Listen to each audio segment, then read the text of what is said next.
Majerhat bridge চালুর দাবিতে বিজেপির মিছিলে ধুন্ধুমার। বিজেপি কর্মী সমর্থকদের ছত্রভঙ্গ করতে পুলিশের লাঠিচার্জ। পুলিশের লাঠির আঘাতে মাথা ফাটল বিজেপি কর্মী সমর্থকদের। মাঝেরহাট ব্রিজ চালুর দাবিতে বিজেপির মিছিলে ধুন্ধুমার। জনস্বার্থে অতি দ্রুত চালু করতে হবে মাঝেরহাট ব্রিজ, এই দাবি নিয়ে ব্রিজে অবস্থান বিক্ষোভ কর্মসূচির আয়োজন করে রাজ্য বিজেপি। কর্মসূচির নেতৃত্বে ছিলেন কৈলাস বিজয়বর্গী।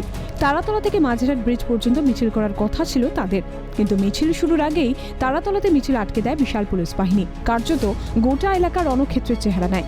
জমায়েতকারীদের ছত্রভঙ্গ করতে লাঠিচার্জ করে পুলিশ।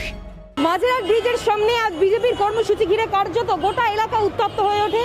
একের পর এক আটক করা হয় বিজেপি কর্মী সমর্থকদের। মহিলাদের গায়ে হাত তোলারও অভিযোগ ওঠে পুলিশের বিরুদ্ধে। আমাদের মাইকের তার কেটে দিয়েছে, মহিলাদের চুলের মুঠি ধরে মেরেছে পুলিশ। বিজেপি নেতা কৈলাস বিজয়বর্গীকে আটক করে পুলিশ। গণতন্ত্রকে হত্যা করা হচ্ছে, বিজেপি ক্ষমতায় এসে গণতন্ত্র ফিরিয়ে আনবে। মাঝেরহাট ব্রিজ নিয়ে প্রতিক্রিয়া কৈলাসের। शासन ने कहा है कि हम आपको भी छोड़ रहे हैं और सारे कार्यकर्ताओं को छोड़ रहे हैं। পুলিশের লাঠির আঘাতে মাথা ফেটে যায় বেশ কিছু বিজেপি কর্মী সমর্থকদের। পুলিশ সব জায়গায় বিজেপিকে আটকাতে চাইছে, তো বিজেপি রাজ্য সভাপতি দিলীপ ঘোষের। পুলিশ বিজেপিকে আটকাবার জন্য চেষ্টা করছে সব জায়গায়। কালকে আমার গাড়ির উপরে আক্রমণ হয়েছে পুলিশের সামনেই, পুলিশেও আমরা ভরসা করে কিছু করি না। পশ্চিমবঙ্গে গণতন্ত্র নেই, এই সরকারের বিরুদ্ধে গেলেই বাধা দেওয়া হচ্ছে। বিজেপি কর্মীদের উপর লাঠিচার্জের প্রতিবাদে তীব্র নিন্দায় সরব বিজেপি নেতা শান্তন বসু।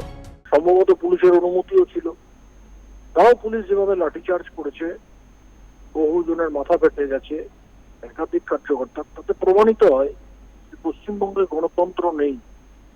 পশ্চিমবঙ্গে একটা অত্যাচারী সরকার চলছে, শাড়ি পরা হিটলারের সরকার চলছে। ঘটনার তীব্র প্রতিবাদ জানিয়ে টুইট করেন রাজ্য বিজেপির সহ পর্যবেক্ষক অমিত মালব্য। রাজ্যের মুখ্যমন্ত্রী 2019 সালে মাঝেরহাট ব্রিজ সম্পূর্ণ হওয়ার কথা ঘোষণা করেছিলেন, কিন্তু 2020 শেষের পথে। এখনও শেষ হয়নি মাঝেরহাট ব্রিজ পুনর্নির্মাণের কাজ। তিনি কি 2021 সালের নির্বাচনের প্রতীক্ষা করছেন? মাঝেরহাট ব্রিজ 9 মাস আগেই চালু করা যেত, তবে রেল অনুমতি দেয়নি। পাল্টা সাফাই মুখ্যমন্ত্রী মমতা বন্দ্যোপাধ্যায়। আজ এই 2-3 বছর ধরে বেহালার মানুষ কত কষ্ট করেছে, দক্ষিণ কলকাতার মানুষ কত কষ্ট করেছে। 9 মাস আগে এটা হয়ে যেতে পারত, শুধু একমাত্র রেল দেয়নি পারমিশন সঠিক টাইমে, সেই জন্য আমাদের ফেস করতে হয়েছে। আর এখনো মনে রাখবেন ওটা কমপ্লিট পুরো হয়নি, দেখতে কমপ্লিট হয়েছে, পিডব্লিউডির কাজ কমপ্লিট হয়েছে, কিন্তু রেলের 100% ক্লিয়ারেন্সে এখনো কতগুলো টেকনিক্যাল পয়েন্ট বাকি আছে, সেটা দিতে 7-8 দিন সময় লাগবে। সেটা যেদিন দেবে ক্লিয়ারেন্স, যেহেতু নিচ দিয়ে রেল যাবে তাই পারমিশন নিতে হচ্ছে। তাই এটা আমাদের উপরে নয়, এটা সেন্ট্রাল গভর্নমেন্টের ডিলেমির জন্য। ডিসেম্বরের শুরুতেই চালু করা হোক মাঝেরহাট ব্রিজ, দাবি জানালেন সেতু বিশেষজ্ঞ পার্থ প্রতিম বিশ্বাস।